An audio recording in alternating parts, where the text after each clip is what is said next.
સંસારી જીવના ભાવ મરણો ટારવા કરુણા કરી સરિતા વહાવી સુદાતણી પ્રભુ વીરતે સંજીવની શોષાતી દેખી સરિતને કરુણાભિના હૃદયે કરી મુનિકુંદ સંજીવની સમય પ્રભત તણે ભાજન ભરી કુંદ કુંદ રચ્યું શાસ્ત્ર સાથિયા અમૃતે પુર્યા ગ્રંથાધિરાજતા રામા ભાવો બ્રહ્માંડના ભર્યા અહો વાણી તારી પ્રશમ રસવા વેનિતરતી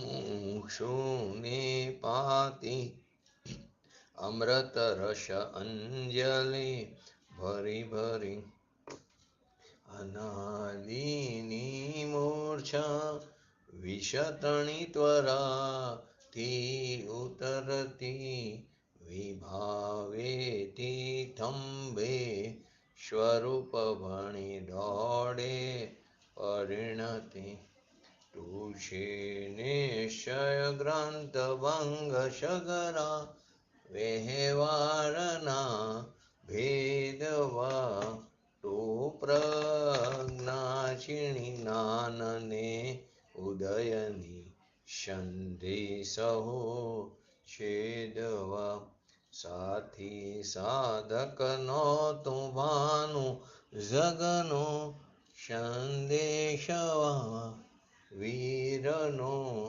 વિષામો ભવક્લાંતના હૃદયનો તો પંથ મુક્તિ તણો શોણે તને રશને બાંધ શિથિલ થાય જણે તને હૃદય જ્ઞાની તણા જણાય તું રુચતા જગતની રુચિહારસે સૌ રીઝતા શકલ જ્ઞાયક દેવ રીઝે બનાવો પત્ર કુંદનના રત્નોના અક્ષરો લખી તથાપિ કુંદ સૂત્રોના અંકાએ મૂલ્ય ના કદી તથાપિ કાનવાણીના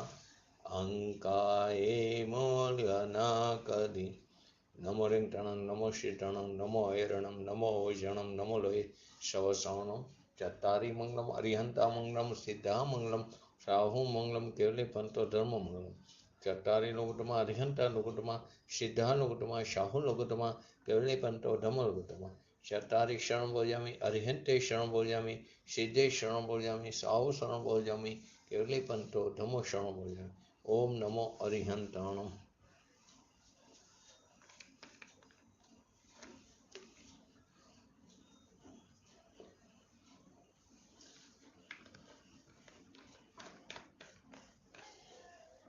સમયસર ગ્રંથાધિરાજ કરતા કર્મ અધિકારની 76 થી 79 નંબરની ગાથા આપણે ચાલી રહી છે. એમાં પૂજ્ય ગુરુદેવ શ્રીના પ્રવચનના આધારે 77 નંબરની ગાથા આપણે ચાલી રહી છે.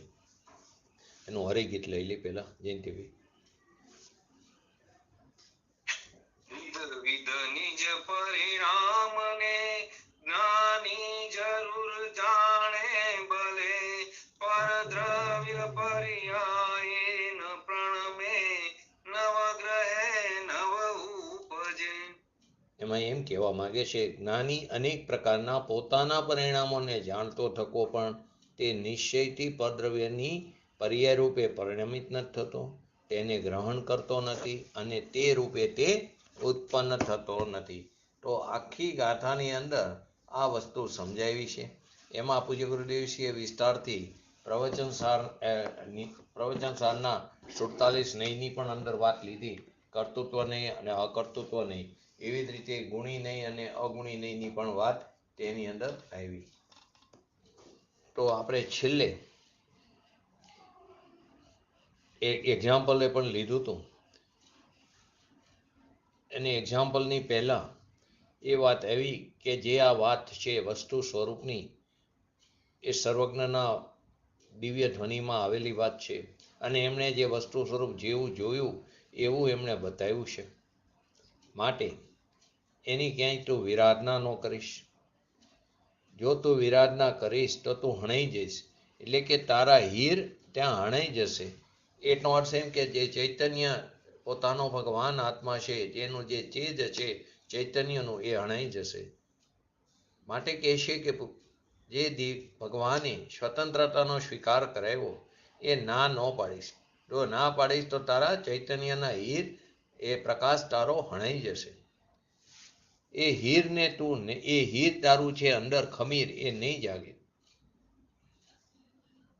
આવો વાત દિવ્ય ધ્વનિમાં આવી. અને તેને સંતોએ, ભાવલિંગી મુનિરાજે, પૂજ્ય કુનકુન આચાર્ય દેવ, અમરચંદ્ર આચાર્ય દેવ, એવા અનેક ભાવલિંગી મુનિરાજે વસ્તુ સ્વરૂપને સમજાવ્યું. અને આ કાળમાં પૂજ્ય ગુરુદેવશ્રી જેવા જ્ઞાની પુરુષોએ આડત્યા બનીને તે વાતને સમજાવી. તો વસ્તુની સ્થિતિ બતાવી છે. સંતોએ જે હતું તે રીતે વિકલ્પ આવ્યો એમને, પરંતુ એ ધર્મી છે, જ્ઞાની છે, સમયદ્રષ્ટિ જીવ છે, એનો એ કરતા નથી થતા, એના એ માલિક નથી થતા. વાણી કાળે વાણી નીકળી, વાણીનો એ સમય હતો નીકળવાનો, તે વાણી નીકળી. એનો કરતા એ પૂતગલ કર્માનો, એટલે કે વાસાવરજ્ઞાના પરમાણુ છે, એનો કરતા આત્મા નથી. એમાં એક્ઝામ્પલ આપણે ઘડાનું લીધું. તો કે જે માટી છે, એ માટી એ પોતે સ્વયં અંતવ્યાપક થઈને તે ઘડાને ગ્રહે છે, પરિણમે છે, તે રૂપે અને ઉપજે છે. એમ જ્ઞાની પણ પોતે જેમ ઘડાને વ્યાપક, માટી વ્યાપક થઈને ગ્રહે, વ્યાપે ને પરિણમે, એટલે કે તેનું તે નિવર્ત્ય, વિકાર્ય અને જે પરિણમન જે થયું એનું,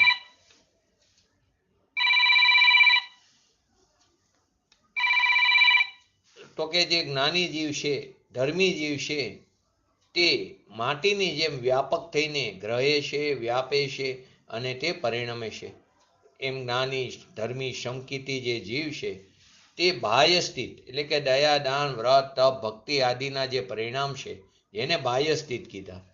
એ જે બાહ્ય સ્થિત પરિણામ છે એ આત્માના સમકીતીના પરિણામથી તે બાહ્ય છે, એટલે એને બાહ્ય સ્થિત કીધી. કે જે પોતાનો ભગવાન આત્મા જે ચૈતન્યવંત, એનું જ્યાં ભાન થયું, એટલે કે જ્યાં રાગ અને પુણ્યથી ભીન પડ્યો, જ્યાં વિકારથી ભીન પડ્યો, એટલે કે ભેદ જ્ઞાન થયું. તો ભેદ જ્ઞાનમાં તે રાગ, દ્વેષ આદિ વિકારથી તે ભીન પડ્યો, ભેદ પડ્યો. એને રાગનું એકત્વ કરીને સમેટો નથી થયું, તે રાગથી વિરક્ત થયો છે. અનાદિકાળથી આપણે શું થાય, રાગ દ્વેષ આદિ વિકારમાં આપણે અંદર રક્ત થયા છે ને સ્વભાવથી વિરક્ત થયા છે. પરંતુ તેને રાગથી વિરક્ત થયો ને સ્વભાવમાં રક્ત થયો. જે પુણ્ય, પાપ, દયા, દાન, વ્રત, તપ, ભક્તિ, કશાયની મંદતા, એ બધા આશ્રવ તત્વથી ભીન પડીને પોતાના જ્ઞાયક તત્વનું ભાન થયું. તો એ જ્ઞાયક તત્વનું પરિણમન જે થયું એ રાગના આશ્રવ તત્વથી જુદું પડીને, ભીન પડીને થયું. હવે એ પરિણામને પહોંચી વળતો જે આત્મા જે છે, એટલે કે એનું પ્રાપ્ય, વિકાર્ય અને નિવર્ત્ય થયું. તો કે એને એ પરિણામને પહોંચી વળતો આત્મા કોણ? અંતસ્થિત. બાહ્ય સ્થિતથી તો ભીન પડી ગયો છે. એ પરિણામને પહોંચી વળતો આત્મા, બાહ્ય સ્થિત તે પરિણામ છે, એને આત્મા નથી પહોંચી વળતો, પરંતુ પોતાના સ્વભાવના લક્ષ્ય ઉત્પન્ન થયેલા જે નિર્મળ પરિણામ છે, કે જેને આપણે આત્મ પરિણામ કીધા, જેને ધર્મ પરિણામ કીધા, જેને મોક્ષ દશા કીધી, જેને વિતરાગ દશા કીધી, એને પહોંચી વળે છે આત્મા. પરંતુ બાહ્ય સ્થિત રાગ દ્વેષ આદિ વિકાર એને એ ગ્રહતો નથી. રાગ વ્યવહાર રત્નત્રયનો પણ રાગ હોય, ચાહે દેવશાસ્ત્ર ગુરુનો પણ જે રાગ હોય, એને આત્મા એટલે કે શંકિતી ધર્મી જીવ તેને ગ્રહતો નથી. તે પણ તે સમયનો રાગ, જે સમયે પોતાના સ્વભાવનું લક્ષ્ય થતા નિર્મળ પરિણામ થાય છે, તે સમયે એ પણ એ સમયનો જે રાગ છે એ જ જાતનો હોય. કોને? ધર્મીને. દેવ શાસ્ત્ર ગુરુની શ્રદ્ધાનો વિકલ્પ હોય, શાસ્ત્રના જ્ઞાનનો વિકલ્પ હોય, છ કાયની જીવની દયાનો વિકલ્પ હોય, ન મારું એવું, એવો જે વિકલ્પ તે ત્યાં પ્રાપ્યમાં હોય. કોણ? અહીંયા પરમાણુ પ્રાપ્ય એટલે કે પૂતગલ ત્યાં પ્રાપ્યમાં હોય. એને આત્મા પહોંચી વળે, એને આત્મા પ્રાપ્ત કરે એવો વસ્તુના જ્ઞાન ધર્મમાં નથી. અજ્ઞાની સ્વીકારે તો ખરેખર અજ્ઞાનીને અજ્ઞાન દશામાં એનો સ્વીકાર થાય છે, તો એને દ્રવ્યની આત્માની ખબર નથી. એ શું સ્વીકારે છે કે રાગનું કાર્ય જે છે તે મારું છે, તો એને ખરેખર વસ્તુ સ્વરૂપની ખબર નથી, પોતાના સ્વભાવથી અભાન છે. સમકીતીને, જ્ઞાનીને, ધર્મીને રાગ હોય વિતરાગ દશા પ્રાપ્ત થયા પછી પણ એ રાગ એની પર્યાયમાં છે એમ નિશ્ચયથી નથી. રાગ જે છે એની પર્યાયમાં છે એમ નિશ્ચયથી નથી. છે પોતાની જ પર્યાયમાં, પરંતુ નિશ્ચયથી નથી. કેમ કે જે રાગ જે છે તે સ્વભાવના લક્ષ્ય ઉત્પન્ન ન થતો. કેમ કે સ્વભાવ ત્રિકારી શુદ્ધ છે, અંદર રહેલા અનંત ગુણો પણ ત્રિકારી શુદ્ધ છે. તો અંદરથી કોઈ એવો ગુણ નથી કે જે વિકાર રૂપે પરિણમન કરે. તો જે વિકાર થાય છે તો તે સમયની પર્યાયની યોગ્યતાથી થાય, તત્સમયની વર્તમાન પર્યાયની યોગ્યતાથી પરનો લક્ષ કરવાથી. પોતે ભૂલ કરે છે, પોતાના સ્વભાવનું લક્ષ ન કરવાને બદલે પરનું લક્ષ કરે છે. પોતામાં અહમપણું સ્થાપિત કરવાને બદલે પરમાં અહમપણું સ્થાપિત કરે છે. તો કે રાગ છે એની પર્યાયમાં એની અશુદ્ધતાનો સ્વીકાર પણ એને કરવો પડશે. અશુદ્ધતાનો સ્વીકાર થશે તો એનું એ પોતાના સ્વભાવનું પર લક્ષ કરી અહીંયા જોર કરીને એ અશુદ્ધતાને તોડવાનો પ્રયત્ન કરશે, એ પુરુષાર્થ કરશે. માટે રાગ એની પર્યાયમાં છે પણ નિશ્ચયથી નથી. એ જાણે છે આ રાગ જે છે તે મારા સ્વભાવની જાતનો નથી. પણ હવે બે વાત છે, એક દ્રષ્ટિનો વિષયની વાત આવે એટલે કે દ્રષ્ટિની વાત આવે, અને જ્યાં જ્ઞાનની વાત આવે. તો કે જ્યારે જ્ઞાન કરવું હોય દ્રષ્ટિના વિષયની અપેક્ષા તો આપણે સમજ્યા કે રાગ એની પર્યાયમાં છે એમ નિશ્ચયથી નથી. પણ જ્યારે જ્ઞાન કરવું હોય તો કે રાગનું કર્તૃત્વ પરિણમન મારી પર્યાયમાં પરિણમે છે. રાગનું કર્તૃત્વ પરિણમન મારી પર્યાયમાં પરિણમે છે એટલી દશા જાણે છે જ્ઞાની પણ. એ પરિણમન કઈ જડનું છે એમ નહીં. ક્યાં જ્ઞાનની મુખ્યતાથી વાત આવે ત્યારે, પણ દ્રષ્ટિના વિષયમાં તો એ પરિણમે છે. એને રાગ રૂપે એને પૂતગલમાં નાખી દીધું, એને કાઢી નાખ્યું. એ પૂતગલના પરિણામ છે એમ કહીને એનો નિકાલ કરી નાખ્યો. પરંતુ જ્યારે જ્ઞાનની વાત આવે મુખ્યતાથી તો કે રાગનું કર્તૃત્વનું પરિણમન મારી પર્યાયમાં પરિણમે છે એટલી દશા એ જાણે છે. એ પરિણમન કઈ જડનું છે એમ નથી. ત્યારે જ્ઞાનની મુખ્યતાથી વાત આવે ત્યારે પ્રવચનસારની શૈલીમાં એ જ્ઞાનનો અધિકાર આવે ત્યારે એમ કે પરથી ભીન પડેલું જ્ઞેય, પરથી ભીન પડેલું જ્ઞેય એટલે કે આત્માનું ભાન થયું છતાં, પોતાના સ્વભાવનો સ્વીકાર થયો છતાં, શુદ્ધ શ્રદ્ધા જ્ઞાન અને શાંતિ થઈ છતાં તે કારે જે રાગના ભાગ છે, તે કારે જ રાગનો જે ભાગ છે એનો પરિણમનનો જે અંશ છે તેને એક નહીં, કર્તૃત્વ નહીં જાણે છે. ફરી વાર શું કીધું આપણે એને આખું હમણાં સમજી. પ્રવચનસારના આપણે 47 નહીંમાં એ આવી ગયો. કેટલામો નહીં હતો? કર્તૃત્વ નહીં ને અકર્તૃત્વ નહીં. કેટલામો નહીં હતો? 38 અને 39. એ ત્રણ જોડકાને સમજવા જેવા છે. ગુણી નહીં, અગુણી નહીં. એ હતો 36, 38, 39 કર્તૃત્વ નહીં, અકર્તૃત્વ નહીં, અને 40 નહીં, 41 નહીં, ભોક્તૃત્વ નહીં ને અભોક્તૃત્વ નહીં. તો કે અહીંયા જ્યારે જ્ઞાનનો અધિકાર પ્રવચનસારમાં એ શૈલીમાં, એ જ્ઞાનની શૈલીમાં છે. તો કે પરથી ભીન પડેલું જ્ઞેય એટલે કે આત્માનું ભાન થયું છતાં, એટલે કે શ્રદ્ધા જ્ઞાન ચારિત્ર શાંતિ આદિ થઈ છતાં તે કારે જે રાગનો ભાગ છે એટલે કે એના પરિણમનનો જે અંશ છે તેને એક નહીં, તો કે નહીં કર્તૃત્વ નહીં જાણે છે. અને એ જ સમયે એ જ કારે અકર્તૃત્વ નહીં અપેક્ષાએ તેને જાણે છે કે આ મારું છે નહીં. કેમ કે છે બંને વિરુદ્ધ લાગે, પરંતુ એ સાથે જ છે. અનંત ધર્મો વિરુદ્ધ વિકલો પણ સાથે રહે છે. તો અને એ જ સમયે અકર્તૃત્વને તેને જાણે છે કે આ મારું છે નહીં. એક સમયે બે નહીંનું જ્ઞાન કરાવે છે, કર્તૃત્વ નહીંનું અને અકર્તૃત્વ નહીં. કર્તૃત્વ નહીં એ ગણધર પણ જાણે, પણ કઈ અપેક્ષાએ? તો કે પર જ્ઞેયથી ભિન્ન પડેલું જ્ઞેય એના પોતાના જરીક અંદર નજીકમાં રાગનો અંશ છે ને એટલો અંશ કર્તૃત્વ વિકૃત રૂપે થયે છે. એ કર્તૃત્વ નહીં 47 નહીંમાં જ્ઞાની જાણે એમ ત્યાં બતાવ્યું છે, ગણધર જેવું જાણે. અને દ્રષ્ટિના વિષયમાં તો વસ્તુની દ્રષ્ટિ થતા વસ્તુના પરિણામ તે નિર્મળ, વસ્તુના પરિણામ આત્માના પરિણામ કેવા નિર્મળ, તે તેના પરિણામ, અને જે રાગના પરિણામ તે પૂતગલના પરિણામ, તેનું જ્ઞાન કરે તે આત્મા, બંનેને જાણે તે આત્મા. ક્યાં? દ્રષ્ટિના વિષયમાં, એટલે કે સ્વભાવ ઉપર દ્રષ્ટિ થતા વસ્તુના જે પરિણામ ઉત્પન્ન થયા, નિપજા કે નિર્મળ, તે તેના પરિણામ, અને રાગદ્વેષાદી વિકારના પરિણામ તે પૂતગલના પરિણામ, તેનું જ્ઞાન કરે તે આત્મા. જો અપેક્ષા નહીં સમજે તો એને સત્યનો, વાસ્તવિકતાનો ખ્યાલ નહીં આવે. તો જો આપણે આજે આ સાથે આ વિષય આવ્યો, તો સાથે આપણે ફરી એકવાર કર્તૃત્વની અને અકર્તૃત્વની પણ સમજી. તો કે કર્તૃત્વને અને અકર્તૃત્વને આપણે જે 47 નહીં લીધા હતા છે, નહીંના આપણે નહીંના જે 117 કે 18 સ્વાધ્યાય છે એની અંદર આ કર્તૃત્વ અને અકર્તૃત્વ નહીંની વાત છે. એમાં બે એક્ઝામ્પલ પણ લીધા છે કે આત્મદ્રવ્ય કર્તૃત્વ નહીં રંગ રેજની માફક રાગ દ્વેષ આદિ પરિણામનો કરતા છે, અને અકર્તૃત્વ નહીં પોતાના કાર્યમાં પ્રવૃત્ત રંગરેજને જોનાર પુરુષની જેમ તે કેવળ સાક્ષી છે. ત્રણેયમાં સાક્ષીની વાત આવશે, ગુણી નહીં અગુણી નહીં, કર્તૃત્વ અકર્તૃત્વ ને ભોક્તૃત્વ અને અભોક્તૃત્વ નહીં, પણ ત્રણેયમાં થોડો ફરક છે.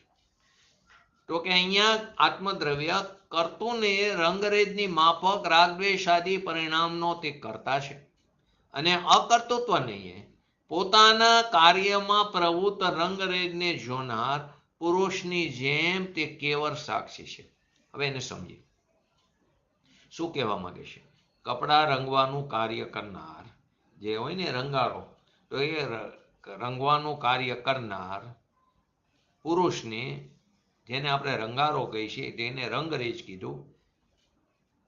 તો એક રંગારો કપડાને રંગી રહ્યો છે, અને એ જ સમયે કોઈ બીજો પુરુષ ત્યાં જ ઊભો વિતરાગ ભાવથી તેને કપડા રંગતો જોઈ રહ્યો છે. બે પુરુષ છે, એક પોતે કપડાને રંગી રહ્યો છે, અને એ જ સમયે બીજો જે કોઈ પુરુષ છે તે ત્યાં ઊભો વિતરાગ ભાવે, એટલે કે સાક્ષી ભાવે એને કપડા રંગતો જોઈ રહ્યો છે.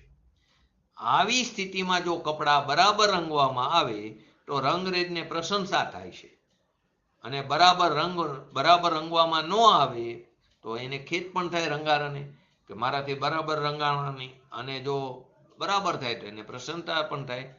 બંને વસ્તુ થાય છે. પરંતુ વિતરાગ ભાવે સાથે બાજુમાં ઉભેલો જે પુરુષ કે જે ઊભા વિતરાગ ભાવે જોવે છે, એ જોનાર પુરુષને કોઈ પણ સ્થિતિમાં ન તો પ્રસન્નતા થાય છે અને ન તો ખેદ થાય છે. તે તો તેને સાક્ષી ભાવે માત્ર ને માત્ર જાણતો દેખતો જ રહે છે. એને નથી પ્રસન્નતા પણ થતી, કે નથી એને રંજ પણ થતો, એટલે ખેદ પણ થતો. એને તો માત્ર સાક્ષી ભાવે જાણતો દેખતો રહે છે. આ ઉદાહરણથી, આ દ્રષ્ટાંતથી સિદ્ધાંતને સમજીએ. જેમ રંગરેજ કપડા રંગવાની ક્રિયાનો કરતા છે રંગારો, તે જ રીતે આ ભગવાન આત્મા કર્તૃત્વ નહીં પોતાનામાં ઉત્પન્ન થતા રાગ દ્વેષ આદિ વિકારી પરિણામોનો કરતા છે. હવે જેમ કપડા રંગાતા તે રંગરેજને બાજુમાં ઉભેલો પુરુષ વિતરાગ ભાવે જે અન્ય પુરુષ જોવે છે, એ કપડા રંગવાની ક્રિયાનો કરતા નથી, માત્ર કેવો છે? જાણતો દેખતો, એટલે કે સાક્ષી જ છે. તેવી જ રીતે આ ભગવાન આત્મા અકર્તૃત્વ નહીંથી પોતાનામાં ઉત્પન્ન થનારા રાગ દ્વેષ આદિ ભાવોનો કરતા નથી, કેવળ સાક્ષી છે. વસ્તુ કેવી છે? અનંત ધર્માત્મક. આવા અનંત ધર્માત્મક આ ભગવાન આત્મામાં અન્ય ધર્મોની જેમ એક કર્તું નામનો ધર્મ પણ છે, જેને કારણે આ ભગવાન આત્મા પોતાનામાં ઉત્પન્ન થનારા રાગ દ્વેષ આદિ વિકારી ભાવોનો તે કરતા છે. અને એક એવો પણ અંદર ધર્મ છે કે જેને કારણે અકર્તૃત્વ નહીં નામનો, કે જેના કારણે આ ભગવાન આત્મા પોતાનામાં ઉત્પન્ન થનારા રાગ દ્વેષ આદિ ભાવોનો કરતા ન થઈને માત્ર ને માત્ર જ્ઞાતા દ્રષ્ટા રહે છે, સાક્ષી રહે છે. બંને ધર્મ સાથે જ રહેલા છે. તો કે ભગવાન આત્માના કર્તું ધર્મ નહીં અને અકર્તું ધર્મને વિષય બનાવનારો નહીં, જેને આપણે કરતું નહીં અને અકર્તું નહીં કીધું. પરસ્પર વિરોધ પ્રતીત થાય છે. તો પરસ્પર વિરોધ પ્રતીત થનારા બંને જ ધર્મ, બંને વિરોધ પ્રતીત થાય, આ બંને જ ધર્મ ભગવાન આત્મામાં ક્રમે ક્રમે નથી, એક સાથે જ રહે છે. એક સાથે જ રહે છે. સ્થૂળ દ્રષ્ટિએ જોતા ભલે તે પરસ્પર વિરોધી દેખાય, વિરોધી પ્રતીત થાય, પણ એક આત્મામાં એક સાથે રહેવામાં એમાં કોઈ વિરોધ નથી, અવિરોધપણે રહે છે. કેમ? તો કે આવું જ વસ્તુ સ્વરૂપે અનેકાત્મક. તો આવો જ અનેકાત્મક ભગવાન આત્માનું આ સ્વરૂપ છે.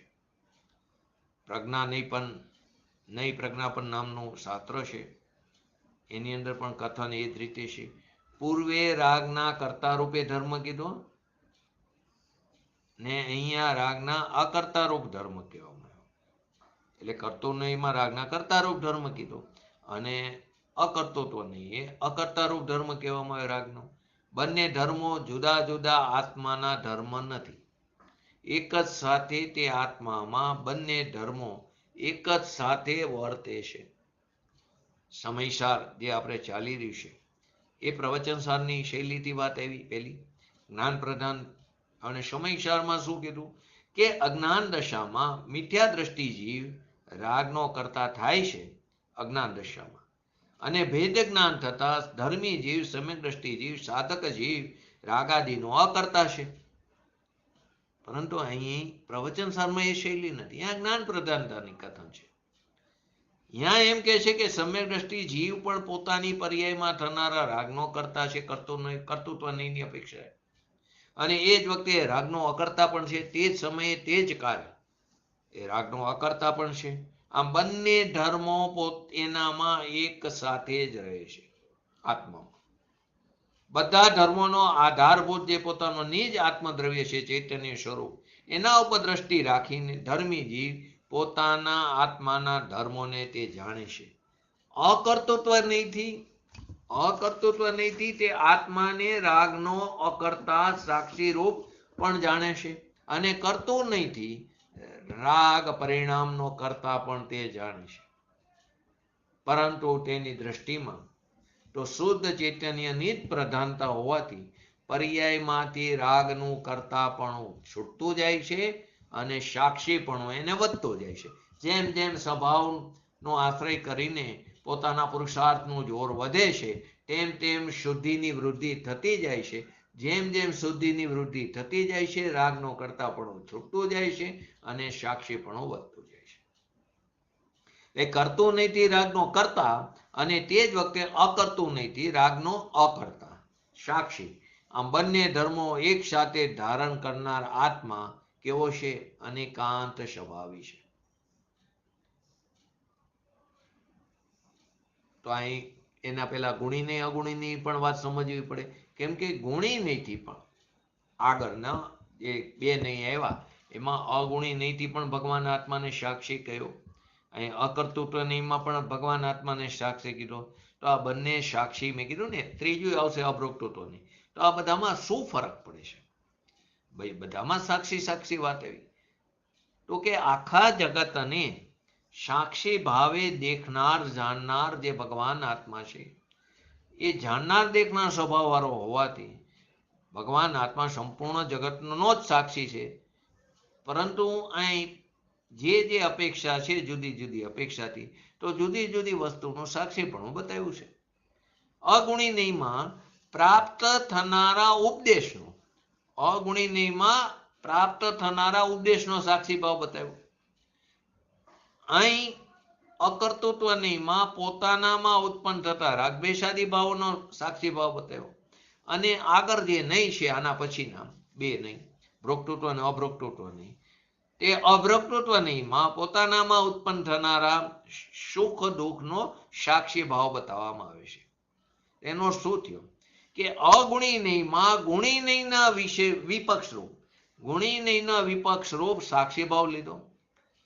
અકર્તૃત્વ નહીંમાં કર્તૃત્વ નહીંના વિપક્ષ રૂપ સાક્ષી ભાવ લીધો. અને અભોક્તૃત્વ નહીંમાં ભોક્તૃ નહીંના વિપક્ષ રૂપ સાક્ષી ભાવ લીધો. તો સ્પષ્ટ કરીને એટલું કહી શકાય કે ભગવાન આત્મા ગુણી નહીંથી કેવો ગુણગ્રાહી છે, એટલે કે ઉપદેશને ગ્રહણ કરનાર છે. અગુણી નહીંથી તે ગુણગ્રાહી નથી, માત્ર સાક્ષી ભાવથી દેખવા જાણવા વાળો છે. કર્તૃત્વ નહીંથી પોતાના આત્મામાં ઉત્પન્ન થનારા રાગદ્વેષ આદિ ભાવોનો કરતા છે. અકર્તુ નહીંથી તેનો કરતા નથી, માત્ર તેનો સાક્ષી ભાવથી દેખવા જાણવા વાળો છે. તેવી જ રીતે ભોગતું નહીંથી પોતાનામાં ઉત્પન્ન થનારા સુખ દુઃખ આદિ ભાવોનો તે ભોગતા છે. અને અભોગતું નહીંથી પોતાનામાં ઉત્પન્ન થનારા સુખ દુઃખ ભાવોનો પણ તે ભોગતા નથી, માત્ર સાક્ષી ભાવે જાણવા દેખવા વાળો છે. આનો શું થયો? અગુણી નહીંમાં સાક્ષી ભાવમાં ગુણ ગ્રાહિત્વનો નિષેધ છે. અકર્તૃત્વ નહીંના સાક્ષી ભાવમાં રાગદ્વેષ આદિ ભાવોના કર્તૃત્વનો નિષેધ બતાવ્યો. અને અભોક્તૃત્વ નહીંના સાક્ષી ભાવમાં સુખ દુઃખના ભોક્તૃત્વનો નિષેધ છે. તો અહીં ગુણી અગુણી નહીં, કર્તૃત્વ અકર્તૃત્વ નહીં, ભોક્તૃત્વ અભોક્તૃત્વ નહીં, આ છ નહીં જે ત્રણ જોડકા હે એ છ નહીંના માધ્યમથી ભગવાન આત્મામાં ગુણગ્રાહિત્વ, કર્તૃત્વ, ભોક્તૃત્વ આ ત્રણેયના વિરોધ અગુણગ્રાહિત્વ રૂપ સાક્ષી ભાવ, અકર્તૃત્વ રૂપ સાક્ષી ભાવ અને અભોક્તૃત્વ રૂપ સાક્ષી ભાવને સમજાવવામાં આવ્યો.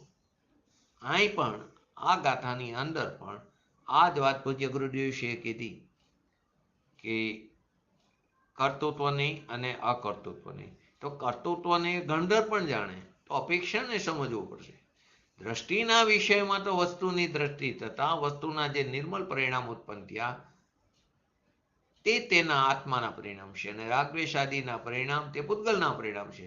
તેનું જ્ઞાન કરે છે આત્મા, એને જાણે છે, પણ તેનો તે કરતા થતો નથી.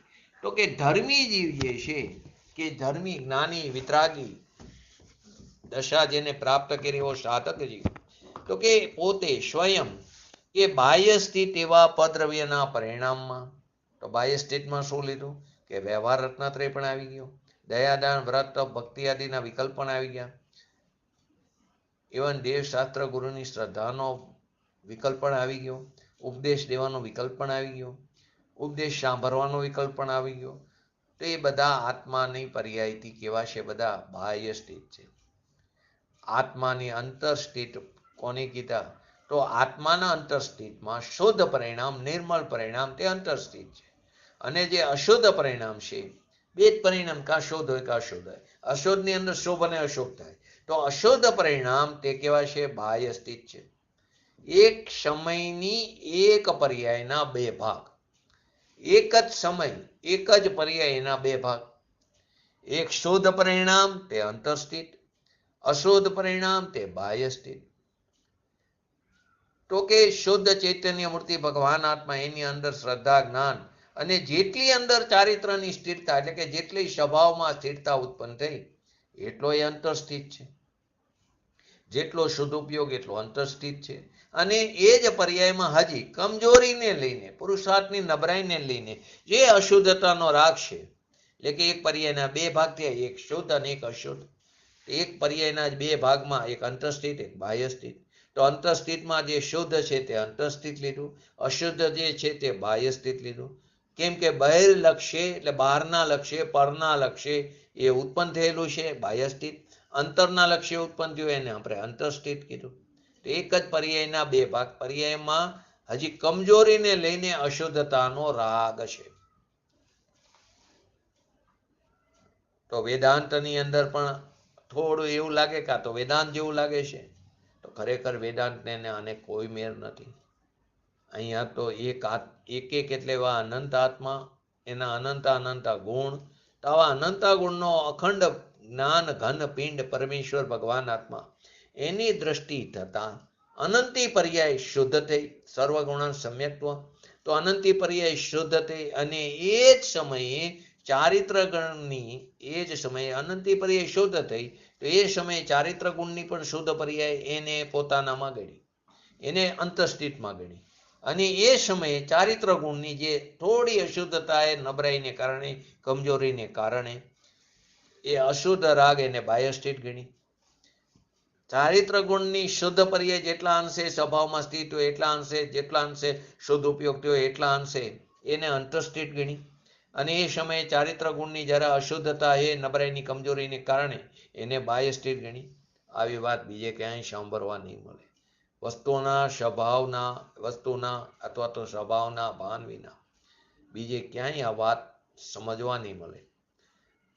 નિશ્ચયની વાતો કરે પણ સ્વભાવનું ભાન ન હોય તો નકામું છે.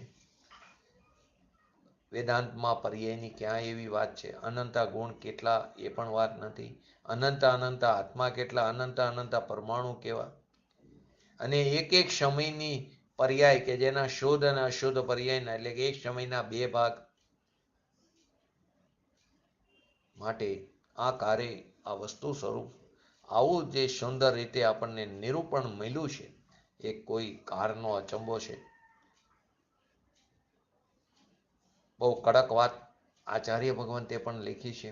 પૂજ્ય ગુરુદેવશ્રી પણ એ સમજાવતા હતા કે સોનગઢ વાળા પુણ્ય અને વિષ્ટા કહે છે. ઘણા એને તકલીફ પડે કે પુણ્ય અને વિષ્ટા કહે છે. તો એક મુમુક્ષ હતો પૂજ્ય ગુરુદેવશ્રીનો સાચો અનુયાયી, તેને જવાબ આપ્યો કે પુણ્ય અને વિષ્ટા કહે છે ઓછી વાત બતાવી હતી. તમે એમ કહો છો પુણ્ય અને વિષ્ટા કહેવાય, તમે એમ કહી છે પુણ્ય અને વિષ્ટા કીધું હજી તો કંઈક સારું કીધું.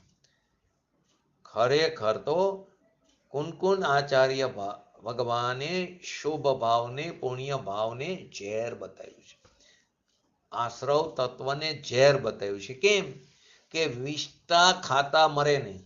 વિષ્ટા ખાય તો મરણ ન થાય પણ ઝેર ખાતા મરણ થાય છે.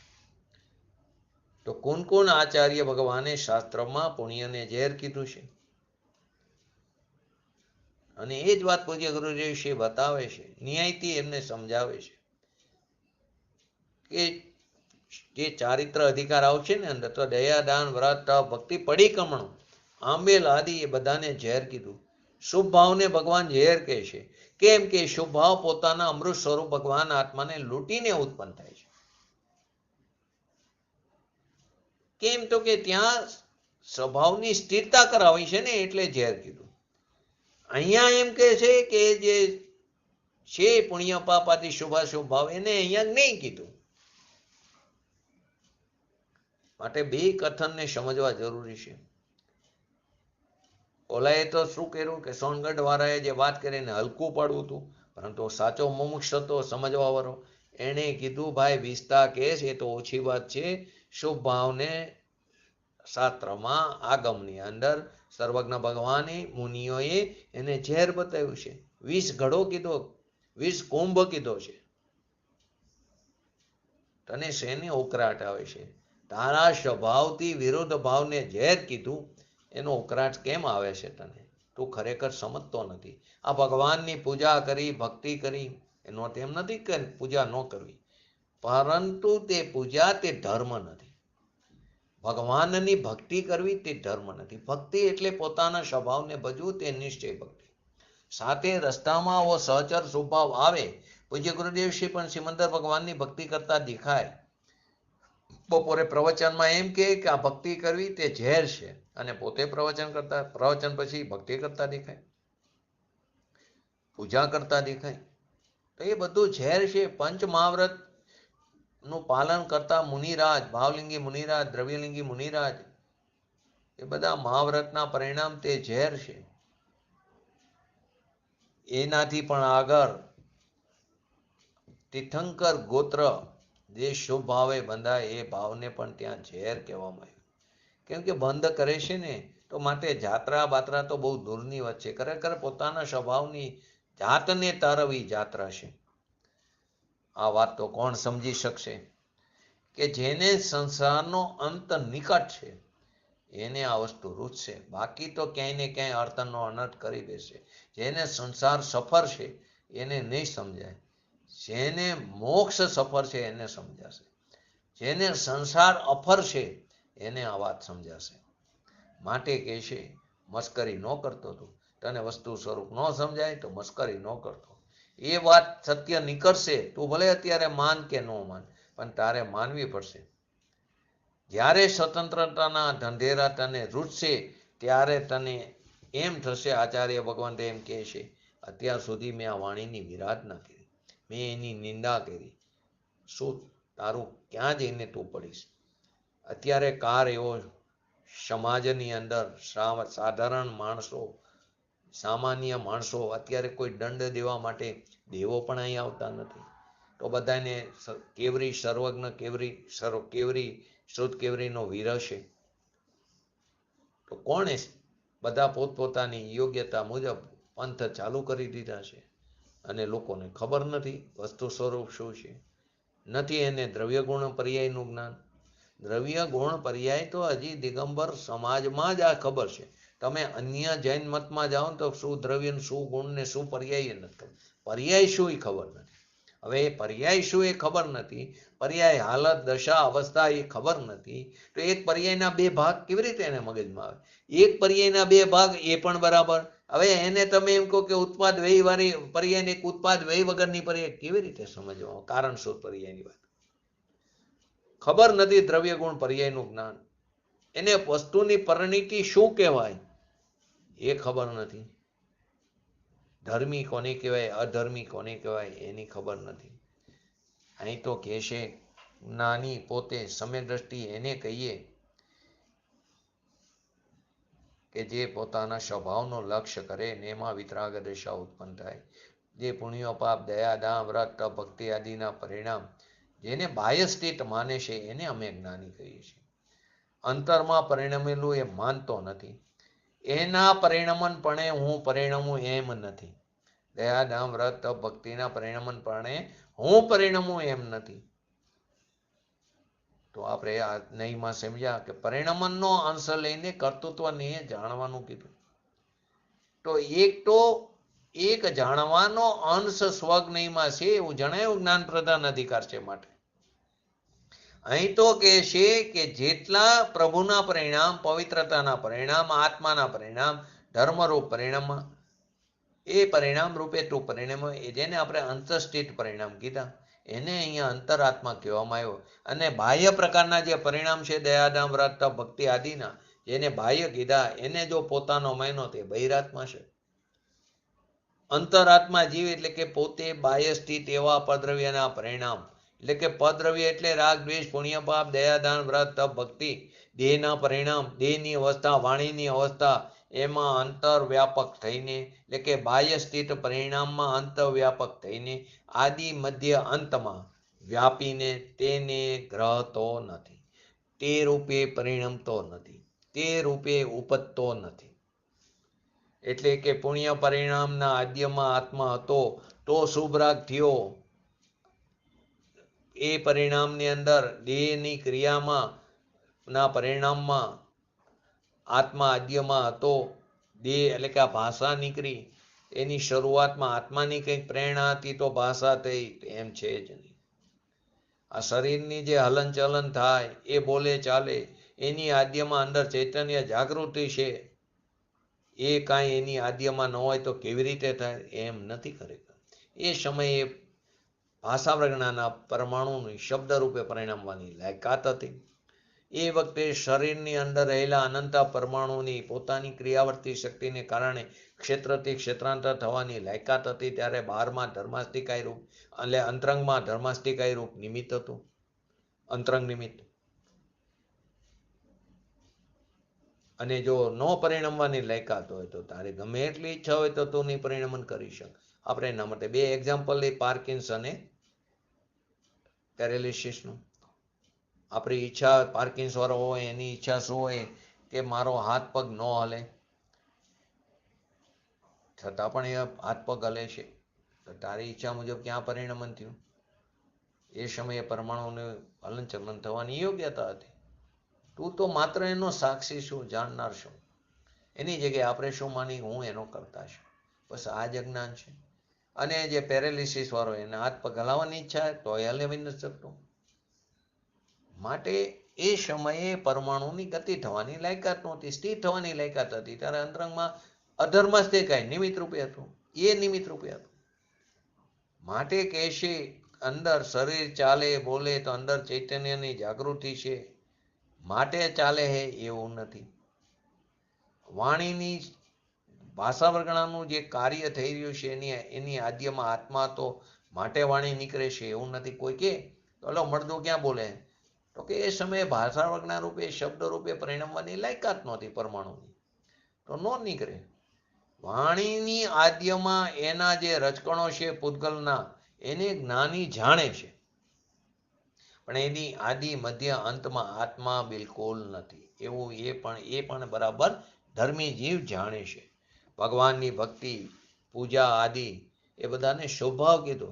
એક બાજુ પૂજ્ય ગુરુદેવ શ્રી સિદ્ધગીરીની ભક્તિ કરતા હતી કે સિદ્ધગીરીની જાત્રામાં અહીંયા ભક્તિ કરે ને એમ કે પાછા ભગવાનની ભક્તિ પૂજા શુભભાવ ને ઝેર છે. અહીંયા ભક્તિ કરતા હોય ને એમ કે શુભભાવ તે ઝેર છે પ્રવચનમાં. તો પૂજ્ય ગુરુદેવશ્રીને કે તમે પોતે કરો છો તો કે શુભભાવ છે, ઝેર છે, આશ્રવ તત્વ છે. તું લાખ વાર કે તો પણ એ શું છે, શુભભાવ ને ઝેર છે. તું લાખ વાર સિદ્ધગીરીની જાત્રા કરને તારી મુક્તિ થઈ જાય એમ ત્રણકારમાં નથી. સિદ્ધગીરી તો પોતાનો ભગવાન આત્મા એ સિદ્ધગીરી છે. અનંત સિદ્ધોનો સાગર પરમાત્મા અંદર બિરાજે છે. એ ગીરી ઉપર જાય, એ પર્વત ઉપર જા, એ તીર્થ છે, એ રતન છે. સાચું તીર્થ તો પોતાનો આત્મા છે, એ જાત્રા છે, અને એ બધો આ ભગવાન છે. હમણે ગુરુ પૂર્ણિમા ગઈ. અધ્યાત્મ ગુરુના અપેક્ષાએ આપણે પૂજ્ય ગુરુદેવશ્રીને આપણે તેનું આપણને બહુમાન થાય, વિવેક થાય, જરૂરી છે. 100% થવું જોઈએ. કુનકુન આચાર્ય દેવ, ભાવલિંગી મુનિરાજ, એ અપેક્ષાએ એમનું પણ બહુમાન થાય. બધા ભાવલિંગી મુનિરાજ, એકનું નામ લીધું, બાકી બધા ભાવલિંગી મુનિરાજ. સર્વજ્ઞ તીર્થંકર ભગવંતોનું બહુમાન થાય, મહામુનિરાજ છે. પરંતુ આ બધા વ્યવહાર ગુરુ છે. સાચો ગુરુ તો ભગવાન આત્મા છે. પોતાના આત્માનું બહુમાન થવું જોઈએ. પોતાના આત્માનું બહુમાન થશે તો કાર્યની પ્રાપ્તિ થયા વગરની. માટે પૂજ્ય ગુરુદેવશ્રી જેવા જ્ઞાની પુરુષો વારંવાર એમ કહે છે, અમે પણ અમારા આત્માનું બહુમાન કર્યું, અમે પણ અમારા આત્માને ગુરુ સ્વીકાર્યો, ત્યારે અમને કાર્યની પ્રાપ્તિ થઈ. એટલે કે પર્યાયમાં પરમાત્માપણાની પ્રાપ્તિ થઈ, પ્રગટપણું થયું. તું પણ આ જ રસ્તા ઉપર ચાલ. અમે જે રસ્તા ઉપર ચાલી છે એ અમે તો માત્ર ને માત્ર કેવા છીએ, પથદર્શક છે. આ સાચો ગુરુ છે. અને આપણે એ ગુરુ ઉપર દ્રષ્ટિ કરતા નથી. બહાર આવે વિવેક રૂપે પૂજ્ય ગુરુદેવશ્રી જેવા જ્ઞાની પુરુષોનો એ દિવસે વિવેક આવે, 100% આવવો જોઈએ. પરંતુ અંદર અભિપ્રાયમાં હોવું જોઈએ કે આપણો આત્મા એ જ સાચો નિશ્ચય ગુરુ છે. કેમ કે આત્માનો માર્ગ આત્મામાંથી નીકળીને આત્મામાં સમાય છે. આત્મા પોતાના પરિણામને જાણતો છતાં એને કર્મના પરિણામ એટલે બાહ્ય પરિણામ સાથે કરતા કર્મ સંબંધ નથી. એ વસ્તુ ચાલી રહી છે. આત્મા પોતાના પરિણામ એટલે કે પુણ્ય, પાપ, દયા, દાન, વ્રત, તપ, ભક્તિ, એ પરિણામ એ પોતાના પરિણામ નથી, એ પૂતગલના પરિણામ છે.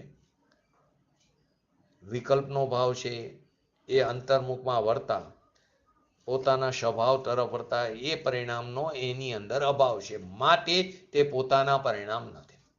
એનો અભાવ થાય તો અભાવ હોય એમાંથી સદભાવની પ્રાપ્તિ કેવી રીતે થાય? તો વિકલ્પનો જે ભાવ છે દયાદાન, વ્રત, ભક્તિ આદિનો, એ અંતર્મુખમાં ઢળતા એ પરિણામનો એમાં અભાવ છે.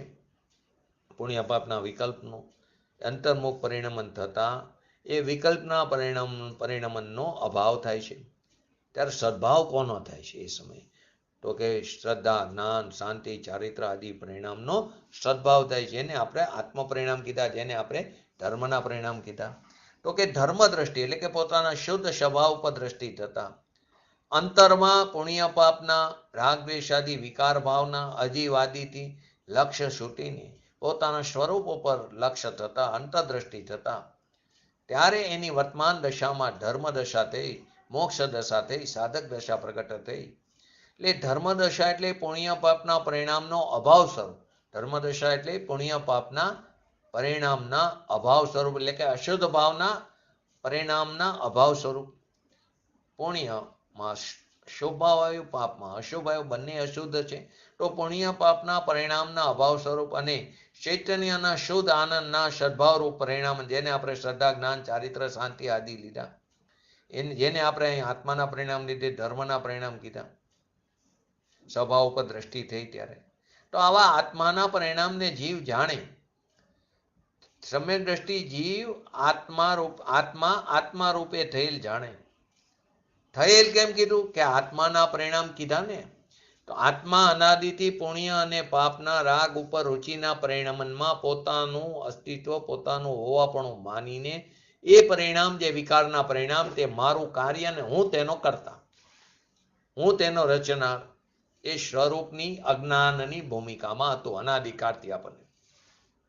પણ પોતાના સ્વભાવ પર દ્રષ્ટિ થતા બહિર્મુખથી ઉત્પન્ન થયેલા, બહારના લક્ષ્ય ઉત્પન્ન થયેલા પુણ્ય પાપ, દયા, દાન, વ્રત, તપ, ભક્તિ, દેવગુરુ, શાસ્ત્રની શ્રદ્ધાનો રાગ, પંચમહાવ્રત આદિના પરિણામ, શાસ્ત્ર સંબંધીનું બહિર્લક્ષ્ય જ્ઞાન અને વિકલ્પ આદિ, એ બધો ભાવ ધર્મીની દ્રષ્ટિમાંથી, ધર્મીની જે દ્રષ્ટિ છે એમાંથી એ ખસ્યો.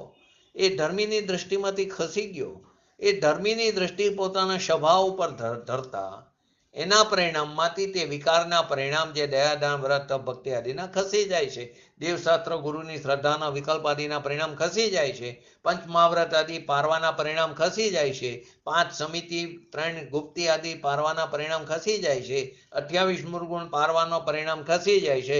નગ્ન દિગંબરપણું ધારણ કરવાના પરિણામ ખસી જાય છે. પૂજ્ય ગુરુદેવશ્રીની વાણી સાંભળવાના, દિવ્ય ધ્વનિ સાંભળવાના પરિણામ એને ખસી જાય છે. કોને? ધર્મી જીવને.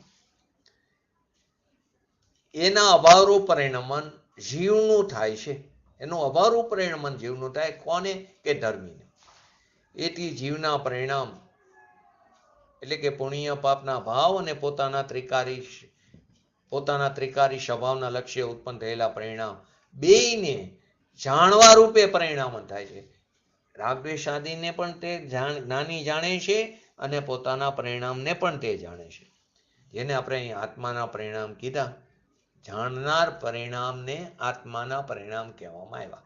એ જાણનાર પરિણામનો આ જ્ઞાની કરતા થાય છે. એ આત્માના પરિણામ, એનામાં આત્મા પોતે અંતરવ્યાપી કરે છે, ગ્રહે છે, તે રૂપે પરિણમે છે, તે રૂપે ઉપજે છે. જેમ માટી ઘડામાં ઉપજે છે, ગ્રહે છે, પરિણમે છે, તેમ ધર્મી પોતાના રાગ, દ્વેષ, વ્યવહાર, રત્નત્રય આદિના રહિત તે પરિણમે છે. કેમ? તો કે વ્યવહાર રત્નત્રયનો જે શુભ ભાવ છે એ તો બહિર્મુખના લક્ષ્ય ઉત્પન્ન થયેલો ભાવ છે. અંતર્મુખના લક્ષના પરિણામનમાં એ ભાવ આવતો જ નથી, કેમ કે એમાં એનો અભાવ છે. અંતર્મુખના સ્વભાવના પરિણામે પરિણમેલો આત્મા તે પોતાનું સમ્યક શ્રદ્ધા, સમ્યક જ્ઞાન, સમ્યક ચારિત્ર, શાંતિ આદિ જે નિર્વિકારી પરિણામ છે એને ગ્રહે છે. જેમ માટી ઘડાને ગ્રહે પરિણામે ઉપજે, એમ ધર્મી પોતાના વિતરાગી શ્રદ્ધા, જ્ઞાન, ચારિત્ર આદિના પરિણામને તે ગ્રહે છે, પરિણમે છે, તે રૂપે ઉપજે છે. આપણે અત્યાર સુધી શું માની છીએ? કે ધર્મીનો આત્મા મંદિરની રચના કરે. પૂજ્ય ગુરુદેવ છે તેમના સમયમાં ક્યારે, એમના કાળમાં એમને ક્યારે એમ નથી કીધું કે આટલા મંદિરો બનાવો. એમ તો પ્રવચનમાં એમ પણ કહેતા, તું એવું માનતો હોય કે હું મંદિરનું આટલું કાર્ય કરું અને મારી આર્થિક સ્થિતિમાં ફરક પડશે તો તું મૂંડમોઈ મિથ્યા દ્રષ્ટિ છે. એક્ઝામ્પલ આપતા હતા. એટલે એક્ઝામ્પલના ભાગરૂપે, એ જીવને એવું નહોતું પણ એના ભાગરૂપે બેંગ્લોરનું એક્ઝામ્પલ આપતા. ભભૂતમલજીનું. ભભૂતમલજી ત્યાં બેંગ્લોરમાં જીન મંદિરની પૂજ્ય ગુરુદેવશ્રીની પ્રેરણાથી, પૂજ્ય ગુરુદેવશ્રીએ નહોતું કીધું પણ એમને પોતાને ગુરુદેવશ્રીને પ્રેરણાથી એમને દિગંબર જીન મંદિર બનાવ્યું. એટલે બનાવ્યું એટલે એમને એ પાસે રહીને કરાવરાયું. એટલો સમય જે પ્રતિષ્ઠામાં તે રાત દિવસ ત્યાં જ રહેતા હતા. એ વખતે એમને ધંધો પણ લોખંડનો બહુ મોટો, પૂજ્ય ગુરુદેવશ્રીના પ્રવચનોમાં બહુ આવે છે આ વાત. તો કે એ 10 દિવસ 15 દિવસ ધંધા ઉપર ગયા નહીં. ધંધો મોટો, નુકસાન પણ કેટલું થાય, પરંતુ શું થયું? ફાયદો થયો. કેમ કે ભાવ વધી ગયા લોખંડના. તો એમણે જે દાન આપ્યું હતું 15 લાખ કે 10 લાખ કે એ સમયમાં, તો એ 40 લાખ રૂપિયા તો ફાયદો થયો. તો એનાથી જો કોઈ અજ્ઞાની જીવ માને કે મેં આટલું કર્યું માટે મને આ થયો ફાયદો, તો તું મોંઢમોય મિથ્યા દ્રષ્ટિ છે. એ તો એ સમયે એ પરમાણુની આવવાની યોગ્યતા હતી. માટે વારંવાર કહેશે, રામજીભાઈનું મુરબ્બી રામજીભાઈનું પણ ઉદાહરણ આપીને કે, કેમ કે બીજા કોઈનું તો વાત ન કરે, પરંતુ રામજીભાઈને પૂજ્ય ગુરુદેવશ્રીથી મોટા હતા, વડીલ તરીકે જોતા, ને એમને કહેતા કે મુરબ્બી રામજીભાઈ તે પ્રમુખ હતા ને સોનગઢ મંદિરના, કે એમણે પાસે રહીને આ બધા મંદિરો કર્યા? નહીં. કડિયાએ બનાવ્યા? તો કે નહીં. એ ઈંટ માટે પથ્થરોની પરમાણુની લાયકાત હતી. તો માટે કોઈ એમ માને કે હું મંદિરને ઉપજાવું, હું મારા દેહની સુરક્ષા કરી શકું છે ને, કે બહુ આટલા વર્ષ સુધી હું ક્યારે હોસ્પિટલનો દાદરો ન ચડ્યો, મેં મારા શરીરની બહુ સંભાળ રાખ્યું, તો કે તું મોંઢમોય મિથ્યા દ્રષ્ટિ છું. હું કોઈ એમ માને કે હું વાણી જેમ ઈચ્છું તેમ કરી શકું છું, વાણીની અવસ્થાને ઉપજાવું છું, એમ ત્રણકારમાં છે નહીં. અજ્ઞાની પણ પરની પર્યાયને ઉપજાવી શકતો નથી, પણ અજ્ઞાનપણામાં પોતાના સ્વભાવના ભાન વિના પોતાના અસ્તિત્વની ભૂમિકામાં આખું પૂર્ણ અસ્તિત્વ કોણ છે તેનું સ્વલક્ષ્ય કર્યા વિના પુણ્ય પાપ આદિના વિકલ્પોને ગ્રહતો, પરિણમતો અને ઉપજતો રહેશે. એનું પ્રાપ્ય વિકાર્ય નિવર્ત્ય થાય છે. એવું જે અજ્ઞાનીનું અજ્ઞાનરૂપી જે કાર્ય એ અધર્મ કહેવામાં આવ્યું. પછી એની અંદર દેવ શાસ્ત્ર ગુરુની શ્રદ્ધાનો રાગ હોય, પંચમહાવ્રતના પરિણામ હોય, ઇવન અષ્ટાનિકાના પર્વનો પૂજા હોય, એ પણ કેવો છે? અધર્મ કીધો, સ્વભાવના લક્ષ્ય વિના. એનો અર્થ એવો નથી કે અષ્ટાનિકામાં પૂજા ન કરવી જોઈએ, પરંતુ માન્યતામાં હોવું જોઈએ કે આ ધર્મ નથી, આ શુભ ભાવ છે, અશુભથી બચવા માટે આવે છે. પરંતુ એમાં આવતા જે શ્લોકો છે, એમાં આવતા જે ધર્મની વાત છે, એના ઉપર ચિંતન મનન મંથન સ્વના લક્ષ્ય કરીને તેને અનુસરવું જોઈએ. પરંતુ આપણે તો શું થઈ, કાં તો વાજિંત્રોના લઈ તાલમાં ઘૂસી બહુ સુંદર પૂજા કરેલી, પરંતુ પૂજામાં શું આવ્યું એની ખબર નથી હોતી. તો કેમ સમ્યક દર્શન નથી થતું? કેમ ન થયું પરિણામ? આથી ઘણા વર્ષો થયા, 10-15 વર્ષ પહેલા કે વધારે સમય થયો, અહીંયા જીન મંદિરમાં સ્વાધ્યાય ચાલુ હતો. એક અભ્યાસી જીવ 6 ધારા લેતો હતો કે આપણને આટલું બધું જાણી છીએ, આ બધું કરી છીએ, તો સમ્યક દર્શન કેમ ન થાય? આટલો શાસ્ત્રો આપણે એનું સ્વાધ્યાય કાદી કરી છે. પહેલી વસ્તુ, આ જે બધું જ્ઞાન છે એ તો બહિર્લક્ષી જ્ઞાન છે, ધારણા જ્ઞાન છે એ તો છૂટી જવાનું છે. બીજી વસ્તુ, આ જે છે તે જ્ઞાન ગુણનું કાર્ય છે, અને શ્રદ્ધા જે સમ્યક દર્શન છે તે ચારિત્ર ગુણનું, શ્રદ્ધાનું કાર્ય છે, અને સ્થિરતા તે ચારિત્ર ગુણનું કાર્ય છે. તો પહેલી તો શ્રદ્ધા 100% સમર્પિત થાય, પરંતુ જ્ઞાન ગુણ શ્રદ્ધા ગુણનું કાર્ય કરતો નથી, શ્રદ્ધા ગુણ જ્ઞાન ગુણનું નથી કરતો. જેવી રીતે આપણે બોલતા, આપણી જે જીભ છે એ નાકનું કામ ન કરે, નાક છે તે આંખનું ન કામ કરે. એક ગુણ બીજા ગુણનું કાર્ય કરતો નથી. તો ગમે એટલો અભ્યાસ હોય, આ તો સ્થૂળ વાત છે, વાસ્તવમાં તો એ અભ્યાસ પણ નિરર્થક છે. ગમે એટલી વાર સમયસર વાંચ્યું હોય, પરંતુ એક ગાથાને જો યથાર્થ રીતે સમજી તો પણ કલ્યાણ થઈ જાય. પૂજ્ય ગુરુદેવશ્રીનું એક પ્રવચન પણ જો બરાબર સમજ્યા હોય, સોગાની જે એક્ઝામ્પલ રૂપે છે, તો પણ કાર્ય થઈ જાય. પરંતુ આપણને કેમ સમ્યક દર્શન નથી થતું? કેમ કે આપણને પરની અધિકતાને વિસ્મયતા છે, માટે આપણને કાર્યની પ્રાપ્તિ થતી નથી. એનો અર્થ એમ કે આપણી રુચિમાં એટલી અભાવ છે, ઉપરની રુચિ, અંતરંગ રુચિ નથી. કાર્ય નથી થયું એ માપદંડ છે, રુચિનો અભાવ છે. બહારની રુચિ વધારે છે, બહારની અધિકતા વધારે છે, બહારની વિસ્મયતા વધારે છે. એટલે કે જ્યાં સુધી દયા, દાન, વ્રત, તપ, ભક્તિ, કામ, ક્રોધ, માન, માયા, લોભ આદિના પરિણામનો રુચિનો ભાવ છે, ત્યાં સુધી એના રુચિના પરિણામને અજ્ઞાન દશામાં અજ્ઞાની જીવ કરે છે અને તે તેનો કર્તા બને છે અને તે મિથ્યા દ્રષ્ટિનું કર્તવ્ય છે. જ્યારે હવે પોતે વિતરાગ દશા પ્રાપ્ત કરે છે, એટલે કે આત્મા આત્મા રૂપે થાય છે, એ આત્મા રાગ અને વિકાર રૂપે થતો નથી. એ આત્મા તે રૂપે ગ્રહતો નથી, એ રૂપે પરિણમતો નથી, તે રૂપે ઉપજતો નથી. માટે મિથ્યા શ્રદ્ધામાં પુણ્ય પાપના ભાવ રૂપે હું થાવ છું, હું ગ્રહું છું, પરિણમું છું, ઉપજું છું. એ બધું શેને કારણે? તો કે મિથ્યા દ્રષ્ટિ, સ્વભાવ સન્મુખના અભાવને લઈને. ત્યાં સુધી આપણા બધા પરિણામ કેવા છે? અધર્મરૂપ પરિણામ છે. આપણે જે કંઈ પણ કરી રહ્યા છીએ શુભ ભાવ બધા અધર્મરૂપ પરિણામ છે. નિશ્ચય વગર વ્યવહાર હોય ને, નિશ્ચયપૂર્વક વ્યવહાર હોય કે પુણ્ય પાપના વિકલ્પની અસ્તિત્વ ખરેખર અસ્તિત્વતા તે સ્વભાવમાં છે જ ને, એનો એમાં અભાવ છે. સ્વભાવમાં તો શુદ્ધ ચૈતન્ય આનંદ આદિ અંદર પડેલો છે પદાર્થમાં. એમ જ્યાં વિકારના પરિણામની રુચિનું અવલંબન એટલે કે એનો આશ્રય છૂટે છે અને એ છૂટીને અંતર્મુખ દ્રષ્ટિના પરિણામ કર્યા, ત્યારે તેને સમ્યક દર્શન, સમ્યક જ્ઞાન, સમ્યક ચારિત્રાદિના પરિણામ થયા. એનો શું થયો? અંતરંગનો મહિમા આવ્યો, અંતરંગ સ્વરૂપનો સ્વીકાર થયો, એનો આદર થયો, ત્યારે તેને સ્વભાવની પ્રાપ્તિ થઈ. માટે વારંવાર કહે છે સમયસર 17-18 ગાથામાં પણ પહેલા એ જ વાત આવી, જીવરાજાને ઓળખ, જાણ, એની પ્રતીતિ કર, પછી ઠર. આપણે તો ઓળખવું જ નથી ને.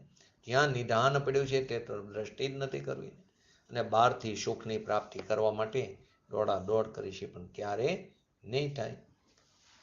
માટે કહે છે કે શુદ્ધ ચૈતન્યના સ્વભાવને ભૂલીને પુણ્ય પાપના વિકલ્પની વર્તમાન ક્ષણિક વિકૃતિ પર પોતાનું અસ્તિત્વ સ્વીકારીને, એટલા પૂરતું પોતાનું અસ્તિત્વ સ્વીકારી એનો કરતા થઈને તે વિકાર કરે, તો એ ખરેખર મિથ્યા દ્રષ્ટિ છે.